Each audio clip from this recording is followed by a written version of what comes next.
సామెతల గ్రంథంలో నుండి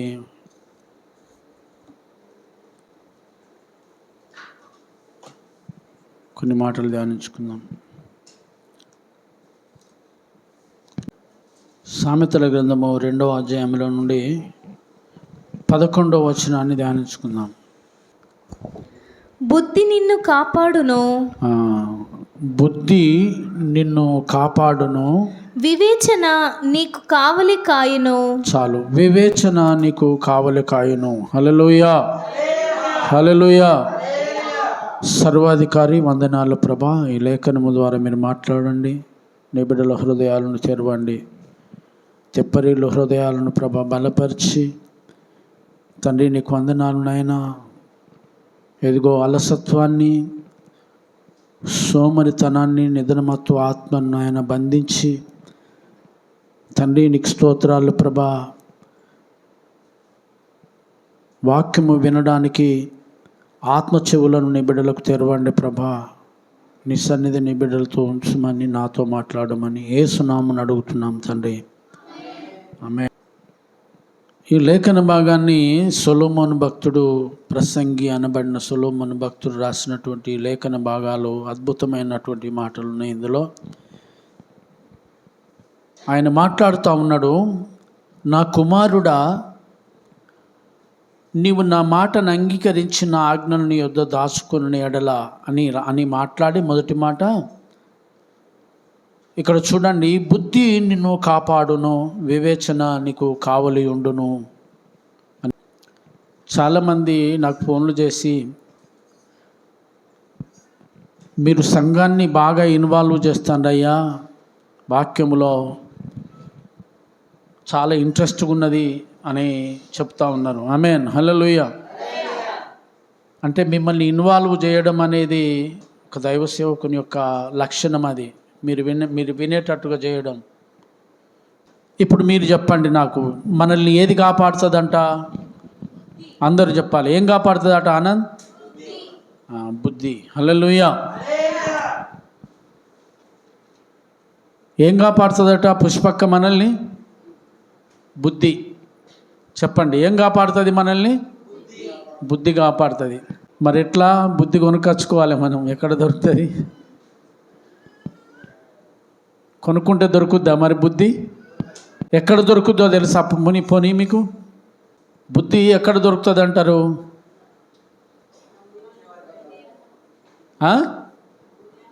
బైబిల్లో ఏమన్నదంటే, బుద్ధి జ్ఞానము సర్వసంపదలు ఎక్కడ? యేసుక్రీస్తు నందు గుప్తమై ఉన్నవి అని రాసింది. ఆమేన్, హల్లెలూయా. ఇప్పుడు మనకు బుద్ధి మనము నేర్చుకోవాలనుకుంటే దేవుని దగ్గరికే రావాలి. ఎందుకంటే ఆయన దగ్గర ఉన్నాయి అంట, అవి దేవుని దగ్గర ఉన్నాయి. బుద్ధి జ్ఞానము ఇంకేమున్నాయంట? ఇప్పుడు సంపాదన ఎక్కడ ఉందన్నట్టు మీరు చెప్పండి? దేవుని దగ్గర ఉన్నాయి సర్వసంపదలు. ఉత్త సంపద కాదు, బుద్ధి జ్ఞానముల సర్వసంపదలన్నీ యేసుక్రీస్తు నందు గుప్తమై ఉన్నాయి. కాబట్టి బుద్ధి మనల్ని కాపాడుతుంది అంటా ఉన్నాడు ఈ భక్తుడు. ఇంకొక మాట చూద్దాం. 10వ అధ్యాయం తీయండి. ఇందులోనే 10 ఎన్ని రకాల బుద్ధులు ఉన్నాయో చూద్దాం ఒకసారి. మనం 10వ అధ్యాయం కూడా తీయండి. Praise the lord. తీసిండ్రా? 10:21 నానా, 10:21 నేను చదువు. నీతిమంతుని పెదవులు అనేకులకు ఉపదేశించును, బుద్ధి లేకపోవుట చేత మూఢులు. ఇప్పుడు 2 మాటలు చూద్దాం మనం. ఒకటి, బుద్ధి ఉండడం వల్ల మనం బ్రతుకుతాము, బుద్ధి లేకపోవడం వల్ల. అంతేనా? తేడా ఉన్నా? ఏమన్నా లేదు, తేడా లేనే లేదు. బుద్ధి నిన్ను కాపాడును అన్నది, బుద్ధి లేకుండా ఉన్నటువంటి మూఢులు చనిపోతారు. ఎందుకు చనిపోతారట అంటే, బుద్ధి లేకపోవడం వల్ల చనిపోతురు అన్నాడు ఆయన. ఆమేన్, హల్లెలూయా. ఇప్పుడు చెప్పండి, బుద్ధి ఉండాలా మనకు? ఉండకూడదా?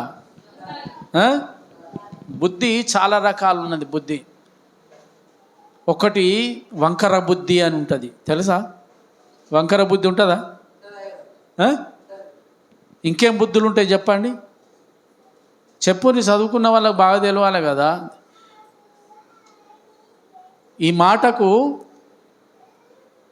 ఈ మాటకు ద్వంద్వార్థాలు రాయమంటే ఏం రాస్తారు చదువుకున్న వాళ్ళు తెలుగులో? బుద్ధికి ద్వంద్వార్థాలు రాయాలి, ఏం రాస్తారు?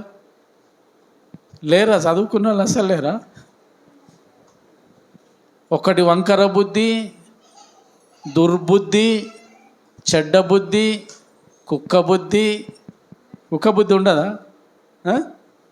కుక్క బుద్ధి కూడా ఉంటుంది. ఇన్ని రకాల బుద్ధులు ఉన్నాయి. మంచి బుద్ధి, ఆమేన్, హల్లెలూయా. మంచి బుద్ధి కూడా అంతేనా కదా? మంచి బుద్ధిమంతుడే అంటారు. మంచి బుద్ధిమంతుడు వాడానా వంది కుక్క బుద్ధి అంటారు. ఇంకోటి వంకర బుద్ధి అని ఉన్నది కదా. వంకర బుద్ధి మంచిదేనా మరి? కాదు, అది కాపాడది మనల్ని. ఏం కాపాడుతుంది అంటే మంచి బుద్ధి మనల్ని కాపాడుతుంది. అందుకే బుద్ధి నిన్ను కాపాడును అని ఉంది. మూఢులు బుద్ధి లేకపోవటం వలన చనిపోదురు అని రాసింది. సామెతల గ్రంథం 8వ అధ్యాయంలో చాలా అద్భుతమైన మాటలు, తీయకండి మీరు. దాంట్లో ఏమన్నంటే జ్ఞానము ఘోషించుచున్నది. జ్ఞానము పిలుస్తూ ఉందట. దేని కొరకు అంటే బుద్ధి నేర్పడానికి పిలుస్తుందంట. బైబిల్లో ఒక మాట అదే ఉన్నది. కాబట్టి బుద్ధి మనల్ని కాపాడుతుంది. రెండోది ఇంకొక బుద్ధి ఉన్నది, వినుబుద్ధి. వినుబుద్ధి అంటే ఏంటిది? వినుబుద్ధి మాట్లాడుతూ ఉంటే వినే బుద్ధి. కొంతమంది వినరు, వాళ్ళే మాట్లాడతారు, వాళ్ళకి వినే బుద్ధి ఉండదు. కాబట్టి వినుబుద్ధి అవసరము. మీకు వినుబుద్ధి ఉంటే దేవుని వాక్యం చక్కగా వింటారు. మీరు ఏమనుకుంటారు దేవుని వాక్యం అంటే? ఒకసారి కీర్తనల గ్రంథం 119వ కీర్తన 50వ వచనంలో ఏమున్నదంటే, నా వైపు చూడండి అవసరంలో, అందరికీ తెలిసిన మాటే చెప్తారా? అందరికి తెలిసిందే కదా. నీ వాక్యమే నన్ను బ్రతికించేది, నా బాధలలో నాకు. మరి బాధలు, ఎన్నో బాధలు ఉంటాయి కానీ ఇక్కడికి వచ్చి నిద్రపోతారు. ఇంకా మీకు ఎక్కడ నెమ్మది ఉంటుంది?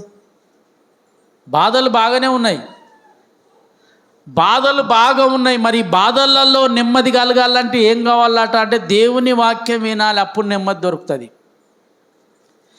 చాలా బాధలు ఉంటాయి, చాలా కష్టాలు పడతాం కానీ దేవుని దగ్గరికి వచ్చి నిద్రపోతాం. ఇంకెక్కడ నెమ్మది వస్తుంది? నీ వాక్యమే నన్ను బ్రతికించేది, నా బాధలలో నాకు నెమ్మదినిచ్చేది. పాట పాడతాం, నీ వాక్యమే నన్ను బ్రతికించను బాధలలో. ఏదే ఈ చేరడమే అది. ఆమేన్, హల్లెలూయా. ఇంకొక మాట చూద్దాం దీంట్లోనే. సామెతల గ్రంథంలో 13వ అధ్యాయం 15వ వచనములో సుబుద్ధి దయను సంపాదించును. ఆమేన్, హల్లెలూయా. సుబుద్ధి ఏం సంపాదిస్తుందంట? చెప్పండి, నా వైపు చూసి చెప్పండి. సుబుద్ధి ఇతరుల దయ పొందుకోవాలంటే ఏం బుద్ధి ఉండాలి? చెప్పండి, ఏం బుద్ధి ఉండాలి? గట్టిగా చెప్పండి, ఏ బుద్ధి ఉండాలి నాన్న? దేవుని దయను పొందుకోవాలంటే మనకేం ఉండాలంటే సుబుద్ధి ఉండాలి. మంచి బుద్ధి ఉంటేనే మంచి బుద్ధి మనలను కాపాడుతుంది. ఆమేన్, హల్లెలూయా. ఇప్పుడు దేవుని వాక్యంలోకి వెళ్దాం. మళ్ళీ మొదటి సమూయేలు గ్రంథం, త్వరగా తీయండి. మొదటి సమూయేలు గ్రంథము 25వ అధ్యాయము. మొదటి సమూయేలు గ్రంథము 25వ అధ్యాయంలో నుండి 33వ వచనాన్ని చదువుకుందాం. నేను పగ తీర్చుకొనకుండాను ఈ దినమున ప్రాణము తీయకుండాను నన్ను ఆపినందుకై నీవు ఆశీర్వాదము నందుదువుగాక. నీవు చూపిన బుద్ధి విషయమై నీవు చూపిన బుద్ధి విషయమై నీకు ఆశీర్వాదము కలుగునుగా. నీకు ఆశీర్వాదము. ఆమేన్ చెప్పండి. ఆశీర్వాదం ఎట్లా కలుగుద్దట ఇప్పుడు చెప్పండి. హల్లెలూయా. నా వైపు చూడండి, దయచేసి వాక్యం వినండి. దేవుని ఆశీర్వాదం ఎలా కలుగుతుందా అంటే ఇక్కడ చెప్తా ఉన్నాడు దేవుడు, నీవు చూపిన బుద్ధి విషయమై నీకు ఆశీర్వాదము కలుగునుగాక. ఎవరితో మాట్లాడుతూ ఉన్నాడు ఈ మాటలు అంటే, నాటి దేశములో ఆ రోజు ఇశ్రాయేలు దేశములో నాబాలు అనబడినటువంటి ఒక యజమానుడు ఉండేవాడు. ఆ 25వ అధ్యాయంలోనే ఇది కర్మేలులోని మాయోను నందు ఆస్తి గలవాడు ఒకడు కాపురముండెను. అతడు బహు భాగ్యవంతుడు. అతనికి చూడండి, అతనికి 3000 గొర్రెలు 1000 మేకలుండెను.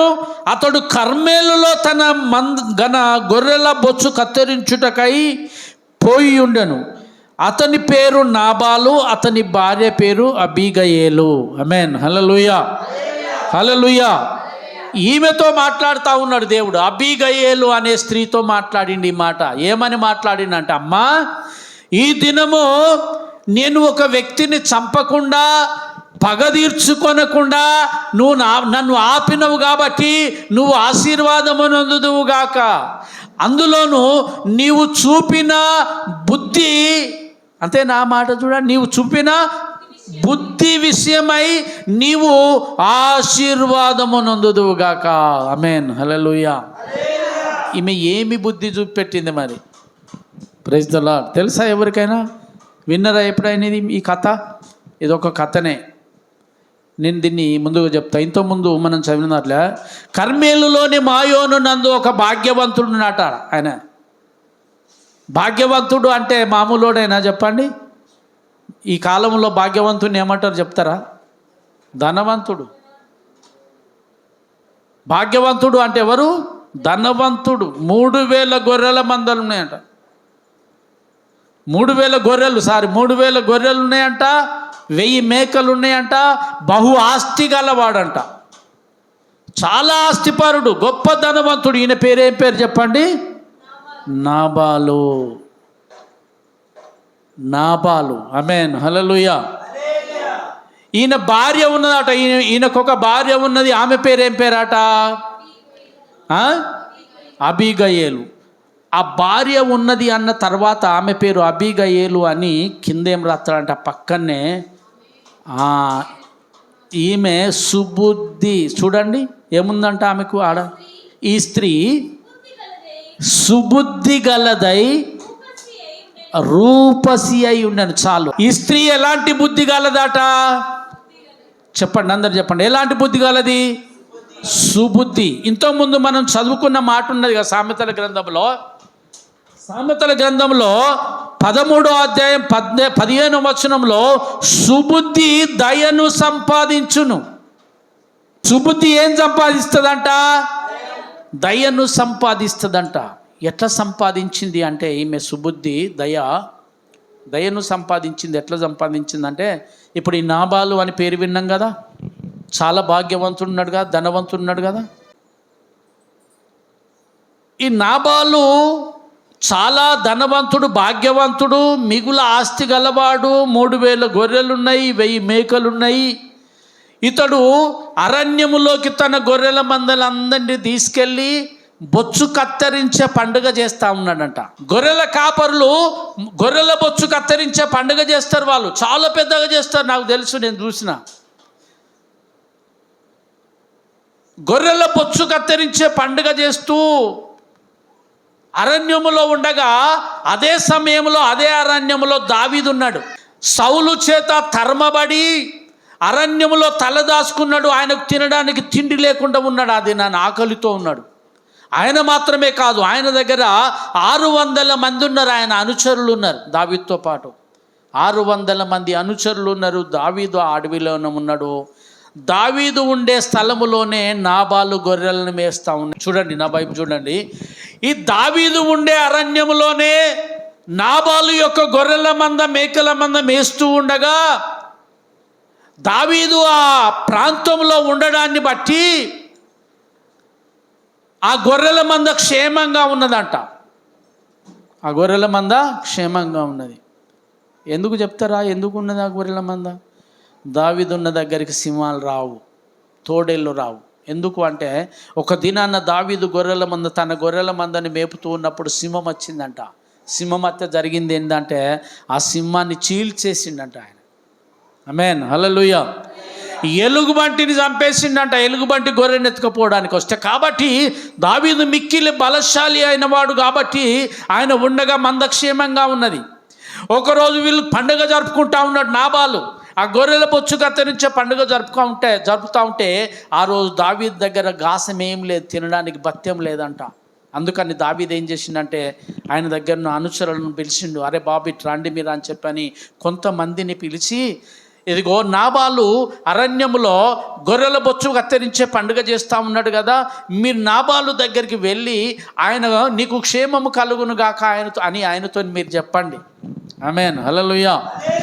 నీకు నీ మందకు క్షేమము కలుగును గాక అని చెప్పి ఆయనను కుశల ప్రశ్నలు అడిగి, అయ్యా మమ్మల్ని దావీదు పంపించిండయ్యా, తినడానికి ఏమన్నా ఉంటే మాకు పెట్టమన్నాడు అయ్యా, తీసుకొని రమ్మన్నాడు దావీదు అని చెప్పిండు. ఇప్పుడు ఈయన ఏమనాలే? నాబాలు ఏం చేయాలి చెప్పండి? లేదన్నలా ఇవ్వాలి న్యాయం. ఎందుకంటే దావీదు వల్ల ఆయన గొర్రెలు క్షేమంగా ఉన్నాయి అడవిలో. నాబాలు అన్నటోడు ఏమన్నాడంటే దావీదు ఎవడు అన్నాడు. ఆమేన్. ఏమన్నాడు చెప్పండి? దావీదు ఎవడు? శత్రువుకు భయపడి పారిపోయినోడా? ఆ అభాగ్యుడైనటువంటి యెషై కుమారుడు కదా. అయినా నేను పండుగ చేసుకుంటూ నేను నా దాసులు తినవలసినటువంటి దాన్ని వానికి నేనెందుకు పెడతా అన్నాడు ఆయన. ఏది నేనెందుకు పెడతా? ఇప్పుడు మనం సామెతల గ్రంథంలో ఒక మాట చదువుకున్నాం కదా, ఏం చదువుకున్నాము? బుద్ధి నిన్ను కాపాడును అని. బుద్ధి లేక ఇక్కడ మనం రెండోది 10వ అధ్యాయం సామెతల 10లో ఏమన్నా బుద్ధి లేకపోవుట చేత మూఢులు చనిపోదురు అని రాసింది కదా. ఇప్పుడు నాబాలుకు బుద్ధి ఉన్నదా? లేదు. ఆమేన్, హల్లెలూయా. దావీదు ఎవడు అంటా ఉన్నాడు చూడండి. ఆడ దావీదు ఎవడు? వానికి నేను ఎందుకు పెట్టాలి? నువ్వు పెడితే పెట్టు, లేకపోతే లేదు. నీకు ఇష్టం లేదా ఊరుకో, అంతేకాని వాడెవడు శత్రువు భయపడి పారిపోయినట్టు పిరికివునికి నేను ఎందుకు పెట్టాలి అంటా ఉన్నాడు. యెషై కుమారుడు కదా, భాగ్యునికి నేను ఎందుకు పెడతా అంటా ఉన్నాడు. దారుణం. నేను సంపాదించుకున్నా నా గొర్రెలు నేను పండుగ చేసుకుంటున్నా, నేను ఎందుకు పెట్టాలి అని చెప్పి ఇవి మూర్ఖత్వపు మాటలు. ఆమేన్, హల్లెలూయా. కుటిలమైన బుద్ధి అంటారు దీన్నే, వంకర బుద్ధి, కుటిలమైన బుద్ధి. ఆమేన్, హల్లెలూయా. ఈ విషయం వచ్చి దావీదు యొక్క అనుచరులు దావీదుకు చెప్పాను. చెప్పాలే కదా, అంతేనా కదా? దావీదు అనుచరులు దావీదుకు చెప్తే దావీదుకు బాగా కోపం వచ్చింది. కత్తి తీసుకున్నాడు, నాబాలును చంపేద్దామని బయలుదేరాడు. చాలా కోపం వచ్చింది. అయితే నాబాలు గొర్రెలను మేపే గొర్రెల కాపర్లు ఉన్నారు కదా, ఆ మందల కాపర్లు ఈ మాటలు విన్నారు. దావీదు వస్తాడనే మాటలు విన్నారంట వాళ్ళు. ఆమేన్, హల్లెలూయా. దావీదు కత్తి తీసుకొని వస్తూ ఉండు నాబాలును చంపడానికి అనడంతోనే అందులోకి వెళ్ళి ఒక వ్యక్తి, ఆనంద్ లాంటి ఒక వ్యక్తి యవ్వనుడు బయలుదేరి పరుగెత్తుకుంటూ ఇంటికి ఉరికిండు నాబాలింటికి.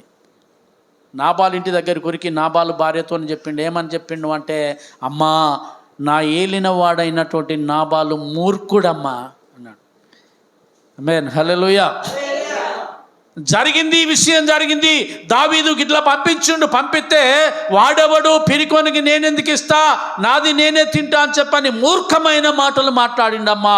ఇప్పుడు దావీదు తన కత్తి తీసుకొని నాబాలును నీ భర్తను చంపడానికి వస్తాడమ్మా అని చెప్పన్నాడు. ఆమేన్, హల్లెలూయా, హల్లెలూయా. ఇప్పుడు ఈమె ఏం చేస్తుందో చూద్దాం. దావీదు నాబాలును చంపడానికి వస్తుండు అని చెప్పగానే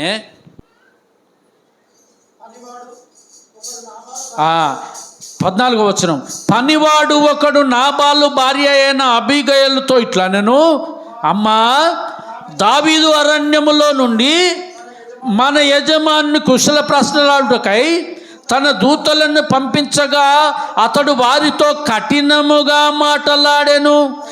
అయితే ఆ మనుషులు మాకెంతో ఉపకారము చేసి ఉన్నారు. పొలములో మేము వారి మధ్యన సంచరించుచున్నంతసేపు అపాయము కానీ నష్టము కానీ మాకు సంభవింపలేదు. మేము గొర్రెలను కాయుచున్నంతసేపు వారు రాత్రింబగళ్ళు మా చుట్టూ ప్రాకారముగా ఉండిరి. ఆమేన్, హల్లెలూయా. ఎంత సాయం చేసిండు కదా దావీదు, అవునా కదా? గొర్రెల కాపరులు రాత్రి పండుకుంటే గొర్రెలను వీళ్ళు కావలి కాసిండ్రు, ప్రాకారముగా ఉన్నారంట. అసలు వాళ్ళు ఎలాంటి భయం లేకుండా హాయిగా నిద్రపోయినట, గొర్రెలు హాయిగా నిద్రపోయినాయి. అలాంటి ఉపకారము చేసిన దావీదుకు నాబాలు ఏమంటా ఉన్నాడు? చిన్న ఉపకారము చేయలేకపోతా ఉన్నాడు. ఆమేన్, హల్లెలూయా.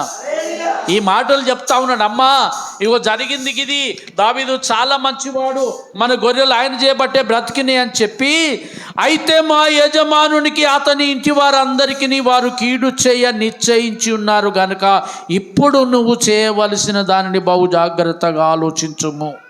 ఆమేన్, హల్లెలూయా. ఇక్కడ అంటున్నాడు, అమ్మా నా యజమానుడు అట్లా మాట్లాడిండు, ప్రాణం మీదకి తెచ్చుకున్నాడు, మరి నీకు చెప్తా ఉన్నా, నువ్వు ఏ విధంగా నీ భర్తను కాపాడుకుంటావో కాపాడుకో. ఏ విధంగా కాపాడుకుంటావు నీ భర్తను? ఏం చేస్తావో? దావీదుకి అడ్డం పోతావా, అడ్డం నిలబడతావా, ఏ విధంగా కాపాడుకుంటావో నీ ఇష్టం, జాగ్రత్త అని చెప్పి వెళ్ళిపోయిండు ఆ పనివాడు. ఆమేన్, హల్లెలూయా. ఇప్పుడు ఈమె ఏం చేసిందో చూద్దాం. ఈమె చూడు, అందుకు అబీగయీలు నాబాలుతో ఏమీ చెప్పక త్వరపడి 200 రొట్టెలు, ఎన్ని వందల రొట్టెలు? అందరు చెప్పండి, ఎన్ని వందల రొట్టెలు? ఇంకా మళ్ళా 200 ద్రాక్షారసపు తిత్తులను, వండిన 5 గొర్రెల మాంసమును, 5 మానికల వేచిన ధాన్యము, అంటే శనగల లాంటి, వేంపిన శనగల లాంటి వేచిన ధాన్యం అట, 100 ద్రాక్ష గెలలను, 200 అంజూరపు అడలను గార్ధబముల మీద వేయించి, మీరు నాకంటే ముందుగా పోడి నేను మీ వెనుక నుండి వచ్చేదని తన పనివారికి ఆజ్ఞ ఇచ్చాను. ఆమేన్, హల్లెలూయా. ఇవన్నీ ఎవరి కొరకు తీసుకెళ్తాను తెలుసా? దావీదు కొరకు తీసుకెళ్తాను. ఈమెది సుబుద్ధి అంటారా కాదా? మంచి బుద్ధేనా? తన భర్తదేం బుద్ధి మరి? వంకర బుద్ధి. అసలు జరిగింది ఏందో తెలుసా? ఆ రోజు నాబాలు బాగా దాగి ఉన్నాడట. పండుగ చేసుకుంటాడు కదా, పండుగ చేసుకొని బాగా దాగి ఉన్నాడు. తాగిన మైకంలో మాట్లాడి, మీకు తెలుసా తాగిన మైకంలో మనుషులు ఎట్లా మాట్లాడతారో? తెలుసు. తాగిన మైకంలో అసలు మమ్మల్ని మించిన బలవంతుడే లేడు అనుకుంటారు వాళ్ళుగా. ముసలోడైనా కూడా యవ్వనస్తుని ఏం చేస్తావురా నువ్వు అంటాడు. ఇంకా నానా మాటలు మాట్లాడతారులే. ఈయన కూడా తాగిన మైకంలో దావీదును మాట్లాడిన మాటలు ఎంత భయంకరంగా మాట్లాడినాడు. దావీదును తాగి ఉన్నాడు. కానీ ఈమె చూడండి, అద్భుతంగా దావీదుకు అన్ని బహుమానాలను తీసుకొని ఏమంటుందంటే, అయ్యా మీరు ఇదంతా తీసుకొని మీరు వెళ్ళండి అని గాడిద మీద వేసి వాళ్ళను బాటపొంటి రమ్మని ఈమెం చేస్తుందో తెలుసా? ఈమె షార్ట్ కట్లో దావీదు దగ్గరికి వెళ్తాను, దగ్గరి మార్గము చూసుకొని దావీదు దగ్గరికి వెళ్ళి, చూడండి దావీదుకు సాగిల పడ్డది. చూడండి కింద చదవన్న మాటలు. ఇక్కడ 23వ వచనంలో, అబీగయలు దావీదును కనుగొని గార్ధబం మీద నుండి త్వరగా దిగి దావీదునకు సాష్టాంగ నమస్కారము చేసి అతని పాదములు పట్టుకొని ఇట్లా నేను ఏమంటుందంటే, నా ఏలినవాడా ఈ దోషము నాదని ఎంచుము. తప్పెవరిది అంటుంది? భర్త తప్పును ఎవరి మీద వేసుకున్నది? ఆమె మీద వేసుకున్నది. ఈమెది ఏం బుద్ధి? అంతే. అందుకే బుద్ధి, దావీదే చెప్పిండు ఆ మాట, నీవు చూపిన బుద్ధి ఉన్నది చూసినా, నీవు చూపిన బుద్ధి వలన నీవు ఆశీర్వాదమునందుదువు. కాళ్ళ మీద పడ్డది, పడి ఇంకేమంటాను తెలుసా? అయ్యా నా భర్త ఉన్నాడు కదా నాబాలు అని. అసలు నాబాలు అనే పేరుకు అర్థం ఏందో నీకు తెలియదా? అయ్యా నాబాలు అంటే మొరటోడయ్యాడు, జ్ఞానము లేనోడు. నాబాలు అనే మాటకు మొరటోడు, బుద్ధి లేనోడు. ఆమేన్, హల్లెలూయా. ఆ మాట చెప్తా ఉంది ఆమె. చూడండి ఆ మాట చదవండి. ఇంకా నా ఏలినవాడ, చూడండి, దుష్టుడైన ఈ నాబాలును లక్ష్య పెట్టవద్దు, అతని నాబాల్, ఇక్కడ చూడండి, అతని పేరు, ఇది అద్భుతమైన మాట. హల్లెలూయా, హల్లెలూయా. నా వైపు చూడండి అందరు. పేరేం చూపెడుతుందట? పేరు ఏం చూపెడుతుందమ్మా? గుణము చూపెడుతుంది. హల్లెలూయా. గుణము, ఆ పేరులోనే గుణం ఉన్నదంట. గుణాన్ని బట్టే పేరు ఉంటుంది. అర్థమైందా? గుణాన్ని బట్టే. చాలామందికి మరి అట్లుంటుందా? మరియమ్మ అని పేరు పెట్టుకుంటారు.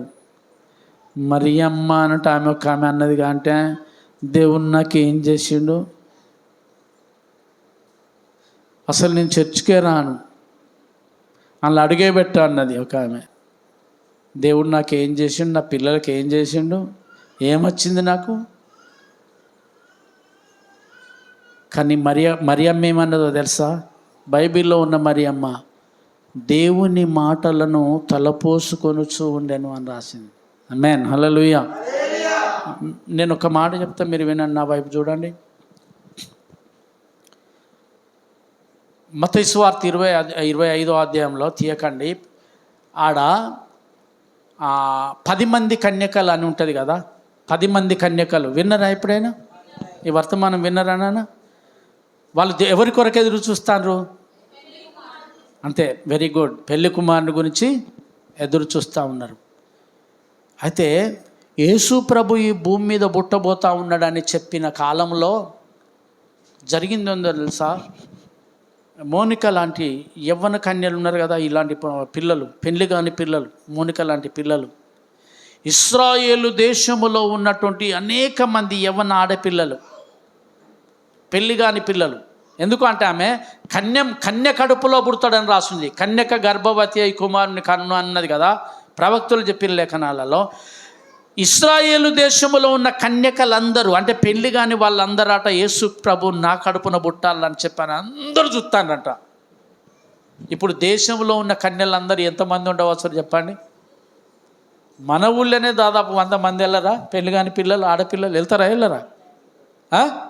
పెళ్ళికి వచ్చిన పిల్లలు, పెళ్ళికి ఎదిగిన పిల్లలు 100 మంది లేరా ఈ ఊళ్ళో? ఉన్నారా? అలాంటిది ఆ దేశంలో ఎన్ని వందల మంది ఉన్నారు, ఎన్ని వేల మంది ఉండవచ్చు. అంతమంది యవ్వన పిల్లలు, కన్యకలందరూ ఎదురు చూస్తూ ఉంటే దేవుని రాకడకు ఆయన యేసు ప్రభు ఆమె మా కడుపులో పుట్టాలని, నా కడుపులో పుట్టాలని ఎదురు చూస్తూ ఉంటే దేవుడు ఎవరిని వరించిండు తెలుసా? మరియమ్మను వరించిండు. ఎందుకు వరించిండు అంటే మరియా దేవునికి లోబడింది. ఆమేన్, హల్లెలూయా. ఇది మరియా దేవుని మాటకు విధేయత చూపింది కాబట్టి. అందుకే బైబిల్ ఏం రాస్తుందంటే ఆమె దూత తనతో తెలియజేసినటువంటి మాటలను తలపోసుకొనుచుండెను అని రాసింది. ఏం చెప్తుందంట? తలపోసుకుంటుందంట. ఎప్పటికి వల్లె వేస్తూ ఉంది. దేవుడు నాతో ఇంత చెప్పి ఈ విధంగా చెప్పిండు కదా, ఈ మాటలు నా జీవితంలో నెరవేరాలని చెప్పని దేవుని మాటలను తలపోసుకుంటూ బ్రతికిందంట. ఇలాంటి వారు కావాలి దేవునికి, అలాంటి వారు కావాలి. దేవునికి స్తోత్రం, హల్లెలూయా. అందుకే ఆ ఒక్క మరియని ఎన్నుకున్నాడు దేవుడు. అందరిని ఎన్నుకోలేదు. మరియా సుబుద్ధి కలిగినటువంటి స్త్రీ. కాబట్టి దైవజనమ ఇక్కడ చూడండి, నాబాలును గురించి ఏమని రాసింది అంటే నాబాలు అనే పేరులోనే ఉన్నది కదా, అయ్యా అర్థం ఉంది కదా. నాబాలు అంటే ఎవడంట? మోటుతనము గలవాడు అని. అంతకుముందే దుష్టుడైన నాబాలు అన్నది. నాబాలునేమో దుష్టుడైన నాబాలు అన్నది. నాబాలు పేరుకు అర్థమేమో మోటుతనము గలవాడు. ఆమేన్, హల్లెలూయా. ఇది మోటుతనము గలవాడు పేరులోనే అర్థం ఉన్నది. ఆమేన్, పేరులోనే అర్థం ఉంది.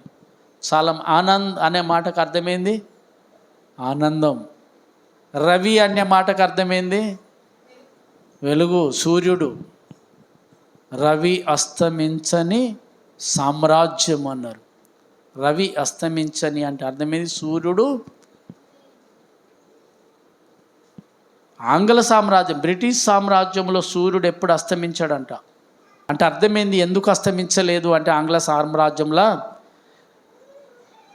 బ్రిటన్ వాళ్ళు మనల్ని ఇంగ్లాండ్ వాళ్ళు వేయలేరు. ఇంగ్లాండ్లో మనకు పగలైతే వాళ్ళకు రాత్రి, అంతేనా కదా? అక్కడ ఉన్నారు, రాత్రి ఉంటారు వాళ్ళ. మరి భారతదేశంలో ఉన్నప్పుడు పగలు కూడా ఉంటారు కదా. కాబట్టి ఇక పొద్దెక్కడ గూకినట్టు వాళ్ళకు పగలేలిండు రాత్రి ఏలిండు ఆయన. కాబట్టి రవి అస్తమించని సామ్రాజ్యం. కాబట్టి మన నాబాలు పేరులోనే అర్థం ఉందయ్యా, వాడు బుద్ధి లేనోడయ్యా. బుద్ధి లేకపోవటం వలన ప్రాణం మీదకి వచ్చింది.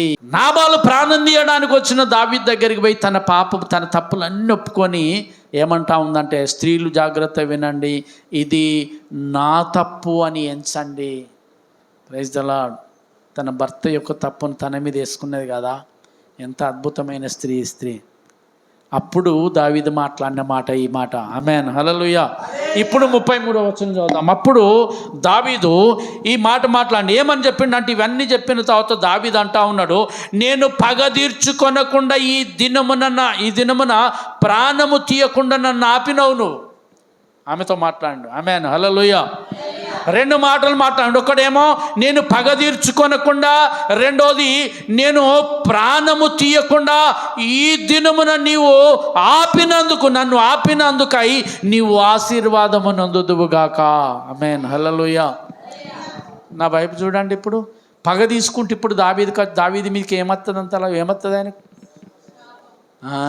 శాపం వచ్చేది, అంతేనా కదా? నరహత్య పాపము అని రాసింది కదా 10 ఆజ్ఞలలో. కాబట్టి నరహత్య చేయకుండా ఈ దినాన నేను పాపంలో పడకుండా నన్ను ఆపినవమ్మా, నువ్వు ఆశీర్వాదము నొందుదువుగాక. దేవునికి స్తోత్రం, హల్లెలూయా, హల్లెలూయా. అంత మాత్రమే కాదు ఏమంటా ఉన్నాడంటే, ఈ దినము నీవు చూపిన బుద్ధి విషయమై నీకు ఆశీర్వాదము కలుగునుగాక. దేవునికి స్తోత్రం, హల్లెలూయా. ఇది ఎట్లా విన్నాడు దావీదు అంటే, దావీదు అబీగయేలు మాటలు ఎందుకు విన్నాడు అని చెప్పంటే, మనం ఇంతకుముందు చదువుకున్నాము. అబీగయేలు సుబుద్ధి గలది కాబట్టి, సామెతల గ్రంథంలో సొలొమోను అన్నాడు కదా, సుబుద్ధి దయను సంపాదించును అన్నది కదా. సుబుద్ధి ఏం సంపాదిస్తుంది? ఇప్పుడు దావీదు దయ చూపిండా లేదా? అబీగయేలు మీద దయ చూపిండు కదా. ఇది ఎందుకంటే సుబుద్ధి కలిగిన భార్య, సుబుద్ధి కలిగిన స్త్రీ దేవుని దయను సంపాదించుకుంటుంది. ఆమేన్, హల్లెలూయా. ఇది అందరికి దొరకదు దేవుని దయ. సుబుద్ధి కలిగిన వాళ్ళకు మాత్రమే దేవుని దయ దొరుకుతుంది. దేవుని బిడ్డలారా, అబీగయేలు దయను సంపాదించుకున్నది, సుబుద్ధి దయను సంపాదించును అనే మాట.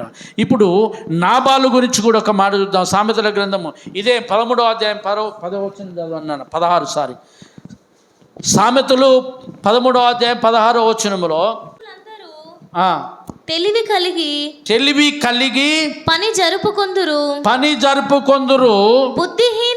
బుద్ధిహీనులు మూర్ఖతను వెల్లడిపరచును. ఇప్పుడు నాబాలు మూర్ఖత్వాన్ని వెల్లడిపరిచిందా లేదా? మూర్ఖత్వం కాదా అది? నాబాలు తన గొర్రెలకు ప్రాకారముగా ఉన్న దావీదును మాటలు మాట్లాడిండు. అంత మాత్రమే కాదు, దావీదు దగ్గర ఉన్న అనుచరులందరూ వాళ్ళ చుట్టూ ప్రాకారముగా ఉన్నారు. ఒక్క మాటలో చెప్పాలంటే, నాబాలు గొర్రెలన్నీ ఆడ దావీదు ఒక మాట అంటాడు, మేము ఈ అరణ్యములో ఉండగా నీ మందలో నుండి ఒక్క గొర్రె కూడా నష్టం జరగలేదు అంటాడు. మేన్, హల్లెలూయా. అసలు మందలో గొర్రెలు ఉంటే 600 మంది వీళ్ళు ఈయన అనుచరులు ఉంటే రోజు గొర్రెని తీసుకుపోయి తినాలి వీళ్ళు. అసలు తినరా చెప్పండి?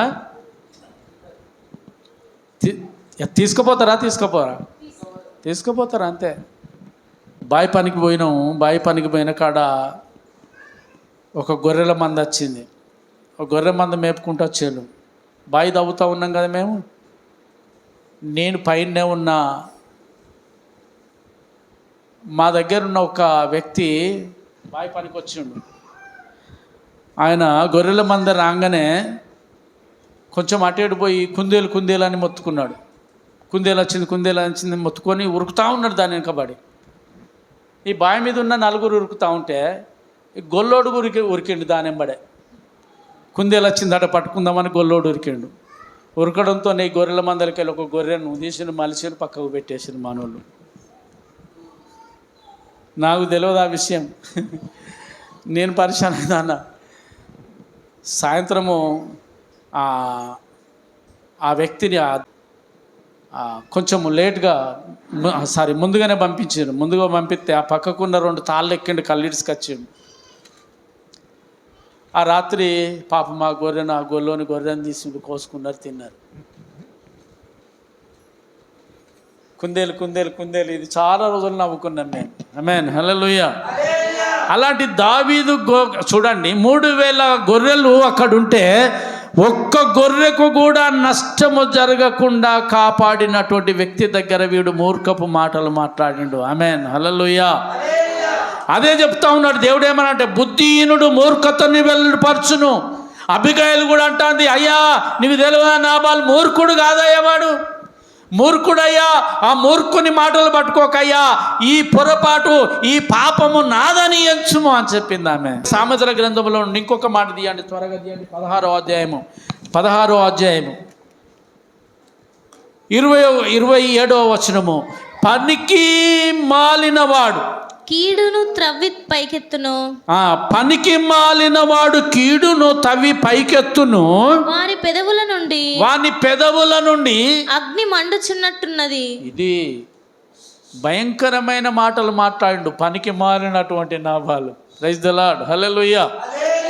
భయంకరమైన మాటలు మాట్లాడు. కానీ ఇక్కడ చూడండి, అబీగయలు మాత్రము దయగలిగే అటువంటి మాటలు మాట్లాడి దావీదును దయ సంపాదించుకున్నది. సరేనమ్మా, ఇక నేను ఏమనను పో అని చెప్పని పంపించిండు. దావీదు పంపించేసిండు. ఇక ఏమన్నాడు, అవన్నీ తీసుకున్నాడు, వెళ్ళిపోయిన తర్వాత ఏం జరిగిందో ఒకసారి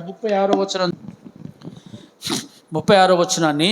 అబీగయలు తిరిగి నాబాలు నొద్దకు రాగా రాజులు విందు చేసినట్లు అతడు ఇంటిలో విందు చేసి త్రాగుచు బహుగా సంతోషించుచు మత్తుగా ఉండెను. ఆమేన్, హల్లెలూయా. అబీగయలు ఇంటికి వచ్చే వరకు భర్త ఏమో ఎట్లా ఉన్నాడంట, రాజులు విందు చేసుకునే అంత విందు చేస్తాడంట దొర. రాజులాగా విందు చేసుకుంటూ బాగా దాగి మత్తుడై ఉన్నాడంట. రాత్రి అయిపోయింది. ఇప్పుడు చాలామంది స్త్రీలు రాత్రి ఏమైనా చెప్తారా భర్తలకు? అప్పుడు చెప్పకపోయేది మరి, నాకు అది తెలిసి. ఎందుకంటే రాత్రిపూట బాగుండరు అని తెల్లవారినాక చెప్పుదాంతి అని చెప్పని తెల్లవారిందంట. రాత్రి ఏం చెప్పలే ఇక అబిగయలు. నాబాలుకి ఏం చెప్పలే, తాగి ఉన్నాడు కదా, నిన్న పొద్దంతా దాక్కుంటూనే ఉన్నాడు దొర. తాగి ఉంటే భార్యల మాటలు వింటారా భర్తలు? వింటారా సౌమ్య? తాగి ఉంటే ఆనంద్ తాగడు కాబట్టి నీకు తెలియదు. తాగేటోళ్ళ గురించి చూస్తాం మనం, వింటారు అట్లా ఎవరు వినరు తాగి ఉంటే. కాబట్టి రాత్రి చెప్పిన ప్రయోజనము లేదని చెప్పలేదట నాబాలుకు చెప్పలే, జరిగిన విషయం చెప్పలే. తెల్లారినాక చెప్పింది. తెల్లారినాక చెప్తే ఏమైందో చూడండి. ఇప్పుడు అదే మాటలో ఉందా 36లోనే.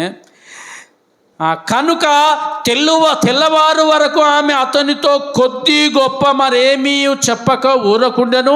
ఉదయమున నాబాలునకు మత్తు దిగి ఉన్నప్పుడు అతని భార్య అతనితో ఆ సంగతులను తెలియజెప్పగా భయము చేత అతని గుండె పగిలెను.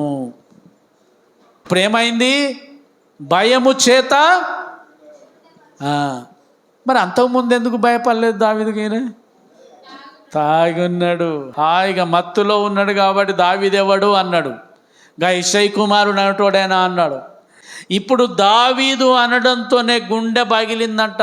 ఇంకొక మాటలో చెప్పాలంటే ఇనుమైనట్టు అయిపోయిందంట నాబాలు. కింద చదవండి ఆ మాట, 37 చదవండి. ఎట్లయిందట? రాతి వలె బిగుసుకుపోయిండు, అంతే. రాయి అయినట్టు అయిపోయిండు, చల్లబడిపోయిండు మనిషి. అదే రోజు చచ్చిపోయిండట. ప్రైజ్ ది లార్డ్, హల్లెలూయా. దావీదు పేరు చెప్పడంతోనే అదే రోజు చూడండి అక్కడ ఉంది 10 దినములైన తరువాత యెహోవా నాబాలును మొత్తగా అతడు. ఆమేన్, హల్లెలూయా. ఇది నాబాలును మొత్తగా అతడు ఏమైపోయిండు? చచ్చిపోయిండు. అందుకే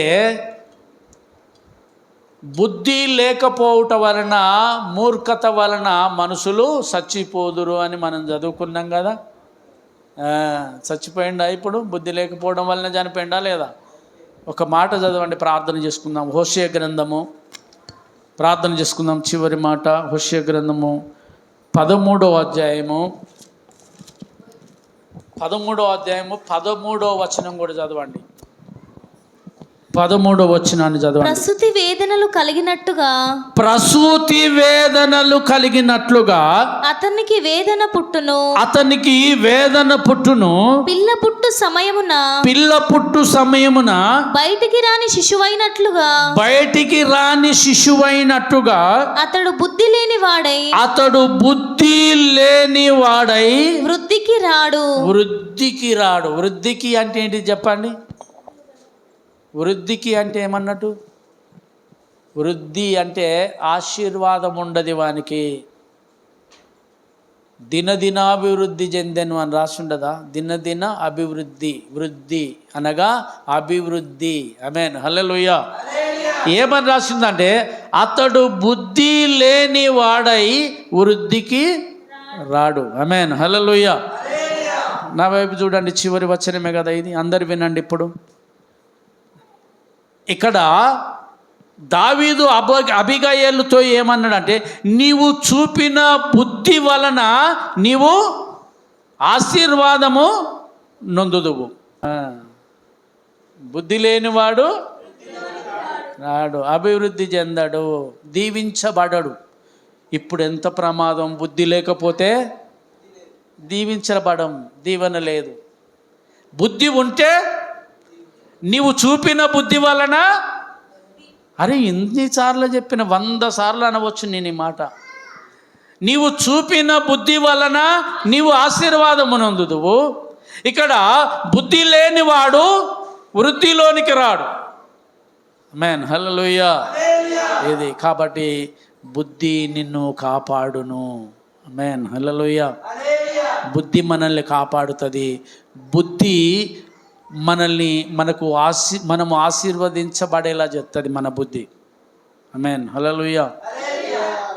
ఎలాంటి బుద్ధి అంటే సుబుద్ధి కలిగినటువంటి భార్య యెహోవా ఇచ్చు నథింగ్. సుబుద్ధి కలిగినటువంటి భార్య 19వ అధ్యాయంలో ఉంటుంది. సామెతల గ్రంథంలో చూడండి, 19వ అధ్యాయంలో సుబుద్ధి కలిగిన భార్య యెహోవా ఇచ్చు దానము. ప్రైజ్ ద లార్డ్, హల్లెలూయా. దానం అంటే ఏంటి చెప్పండి? దానము అంటే ఏంటిది?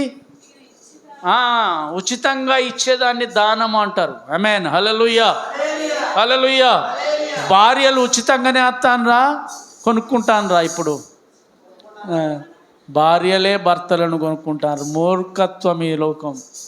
ఆమేన్, హల్లెలూయా. దారుణ మీద ఒక మనిషి కొనుక్కోవడం, పని పాట లేనివాడిని కూడా కొనుక్కోవాలి. ఆమేన్, హల్లెలూయా.